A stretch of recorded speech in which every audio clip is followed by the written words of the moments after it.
Vim aqui hoje para mostrar como que se faz a porra da caixa num carro sedã. É desse jeito. Foi assim uma vez só. Ó, a caixa tá pronta. A outra metade tá aqui, pronta para receber ela. Isso vai acontecer lá dentro do carro. Você vai pegar a caixa, vai botar a porra da caixa dentro do carro, pedaço por pedaço. Ó, a caixa, olha a litragem. Não perdi litragem. 120 litros para 2 tornados de 18.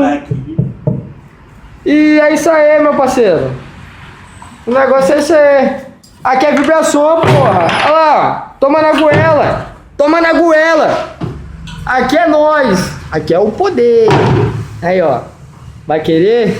E esse é pro Logan. Sonzão que vai dar.